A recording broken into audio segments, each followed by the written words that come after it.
Coucou tout le monde, j'espère que vous allez bien. Aujourd'hui on se retrouve pour une nouvelle vidéo studio vlog, une vidéo un petit peu artistique et où je vous parle aussi des backstage de ma boutique Etsy. Cette vidéo est la version en français de la vidéo que j'ai faite en anglais sur ma chaîne de peinture, d'art et créativité qui s'appelle Ursula Naturelle. Donc je vous mettrai le lien en barre d'infos et aussi juste ici si vous avez envie d'aller voir. Il y a d'autres vidéos peinture sur cette chaîne là et je vous parle un petit peu plus en détail de ce que je fais. Mais dans ce type de vidéo un peu studio vlog, je vous fais aussi une version en français ici pour les personnes que ça intéresse et qui ont plus envie de regarder la vidéo en français. N'hésitez pas à aller la voir aussi en anglais si ça vous intéresse.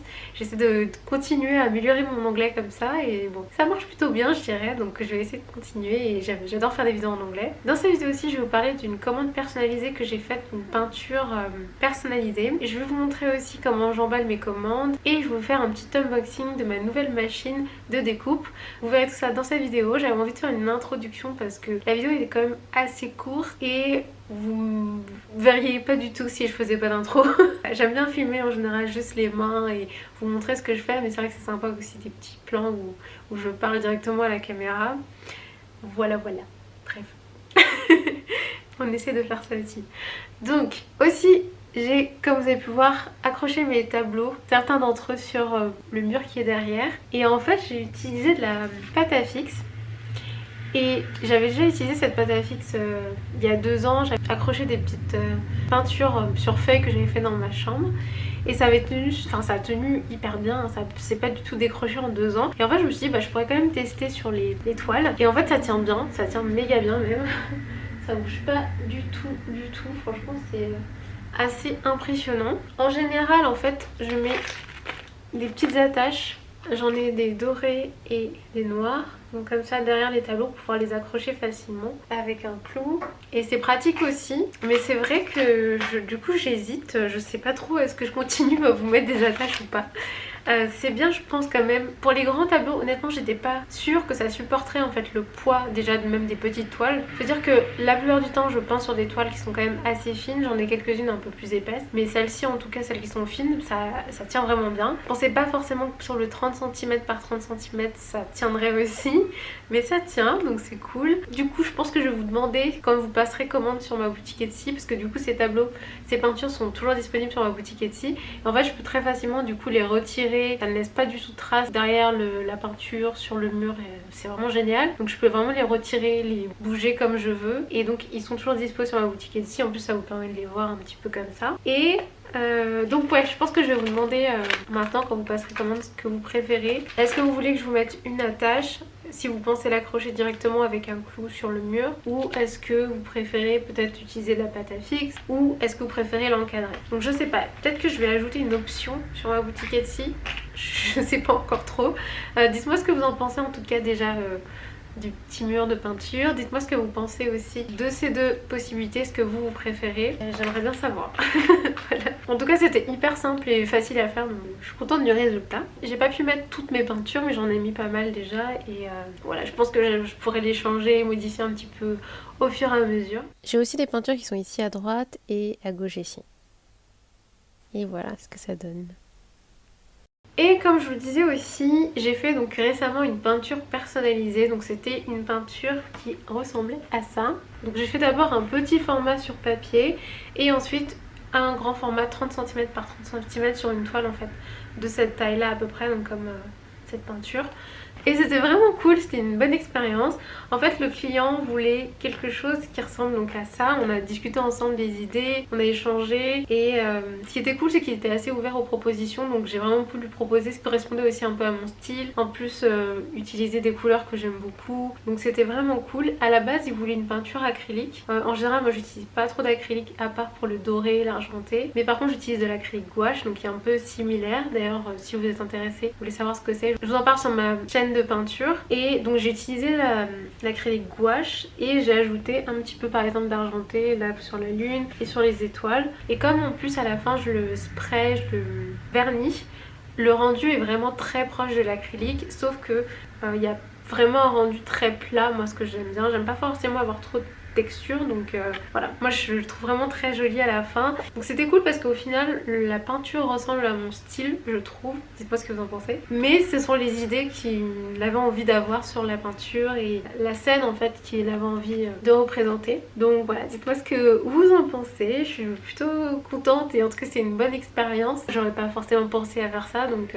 c'était cool aussi de le faire dans ce sens-là. Et n'hésitez pas du coup à me contacter si vous avez des idées de projets créatifs comme ça, si vous avez envie de faire des peintures un peu personnalisées. N'hésitez pas à m'envoyer un message sur ma boutique Etsy ou à m'envoyer un mail à ursulaNaturelle@gmail.com. Donc comme ça on pourra échanger et discuter sur le projet. Ça m'a pris 2 jours complets, plus le temps de discussion avec la personne, donc c'est quand même assez long.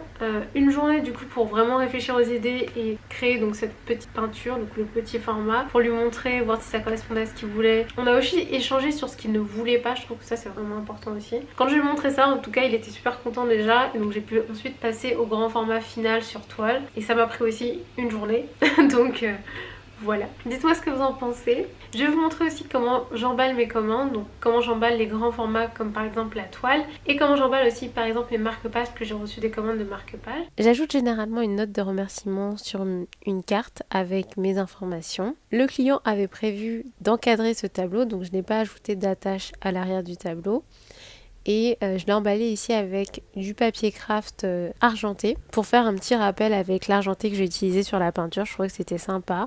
J'utilise pas forcément toujours les mêmes couleurs de papier pour l'emballage. Parfois j'utilise du blanc ou du doré. Je varie un petit peu en fonction de ce que j'ai sous la main et puis aussi en fonction du tableau par exemple. Et j'utilise aussi de la cire et je scelle le paquet comme ça. Je trouve que ça rend vraiment bien. J'aime beaucoup le rendu final. Dites-moi ce que vous en pensez. Ici, je vais emballer les marque-pages, donc que je fais moi-même à la main. Ils sont assez épais et ils sont double face. J'ajoute une petite note de remerciement, donc avec la carte et mes infos. Je pense que je vais prochainement améliorer mes cartes avec la nouvelle machine que j'ai achetée, la machine de découpe.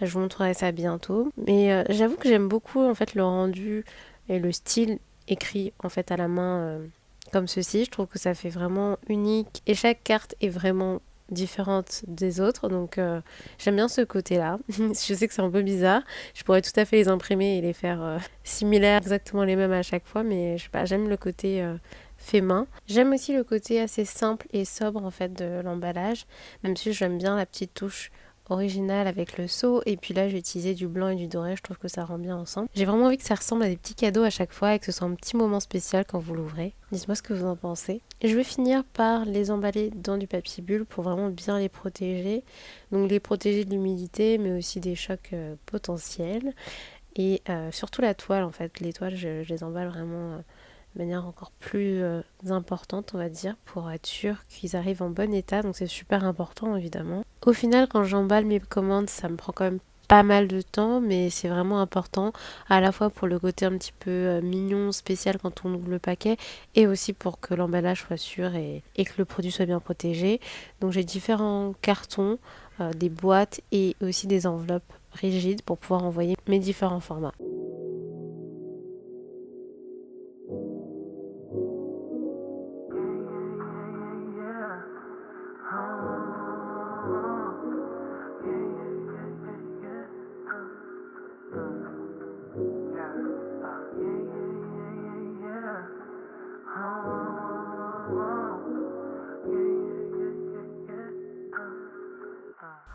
Et je fais en gros la même chose pour les marque-pages parce que c'est aussi important de leur éviter l'eau et l'humidité et aussi éviter qu'ils ne soient pliés pendant l'envoi. Donc j'utilise pour ça des enveloppes rigides et je vous montre aussi le processus maintenant.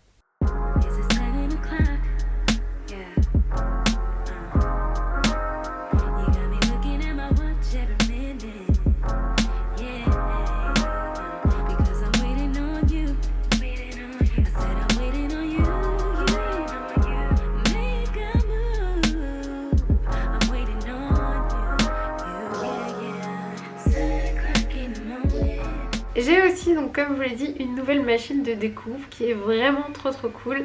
En fait je voulais en avoir une pour déjà améliorer la découpe de mes marque-pages, parce que j'ai besoin en fait d'avoir un découpage qui est quand même très précis, vraiment limite très identique, avoir exactement les mêmes. Donc ça c'est beaucoup plus Enfin, c'est censé être plus facile avec cette machine. Et je pourrais par exemple à l'avenir faire des découpes un peu différentes, un peu plus originales que juste voilà un marque-page rectangulaire classique. Donc je vais y réfléchir, je pense que c'est un truc que je vais faire. Je pensais aussi faire des stickers, donc ça c'est quelque chose que je vais faire très bientôt. Et je pense aussi qu'elle va m'être utile pour réaliser mes petites cartes que je mets avec mes commandes Etsy. J'ai déjà commencé à tester la machine en fait, j'en parlerai, je vous montrerai ça dans mes prochaines vidéos studio vlog. On peut faire plein de choses avec cette machine, n'hésitez pas à vous renseigner si ça vous intéresse.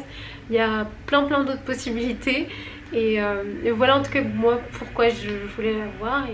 Elle est en plus vraiment pratique parce qu'elle est pas très grande, elle est assez petite, elle est trop mignonne, donc vraiment pratique à mettre sur un bureau et elle peut faire pas mal de petites choses comme je vous l'ai dit. Donc il faut installer la lame, la brancher sur secteur, il faut aussi l'utiliser avec un ordinateur. Donc il faut télécharger le logiciel, installer le logiciel. Tout est assez bien expliqué sur le site de la marque donc, qui s'appelle Silhouette. Donc j'ai pris le modèle Silhouette Portrait 2, j'ai oublié de vous le dire. Et donc elle permet de faire des découpes principalement sur papier, mais on peut aller jusqu'à 350 grammes. Donc c'est plutôt pas mal, en tout cas moi c'est ce qu'il me fallait. Et elle permet aussi de dessiner en fait si on met un stylo dedans. Donc d'ailleurs j'ai acheté l'adaptateur pour mettre les stylos qu'on a, n'importe quel stylo qu'on veut. Et donc ça aussi c'est quelque chose que je vais tester et utiliser. Donc j'ai acheté quelques petits accessoires en plus et aussi des feuilles autocollantes blanches et aussi dorées pour faire des stickers très bientôt. Je suis super excitée, j'ai trop hâte de l'utiliser, trop hâte de vous montrer aussi parce que j'ai déjà commencé à filmer. D'ailleurs j'ai filmé plus ou moins... En fait j'ai 3 vidéos en cours en ce moment actuellement.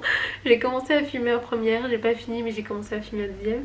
Parce que c'est des trucs que j'ai fait un petit peu en parallèle. Donc là j'ai juste trop hâte de vous poster les vidéos qui vont arriver, qui sont pas encore terminées mais presque. Et vous montrer un petit peu tout ça. Donc voilà pour cette vidéo, j'espère qu'elle vous a plu, qu'elle vous a intéressé. Dites-moi ce que vous en pensez en commentaire, si vous avez envie de continuer à voir ce type de vidéos ici aussi sur ma chaîne en français, en plus des vidéos beauté et lifestyle. Abonnez-vous, n'hésitez pas à vous abonner aussi sur ma chaîne de peinture en anglais, donc vous aurez le lien en barre d'informations si vous avez envie d'en savoir plus sur la peinture, vous avez envie d'apprendre, ou tout simplement vous êtes curieux de voir un peu mon processus, ou si vous êtes juste curieux aussi de m'entendre parler en anglais et de voir mon progrès en anglais. Laissez-moi un petit commentaire et je vous dis à très vite pour une prochaine vidéo. Bisous!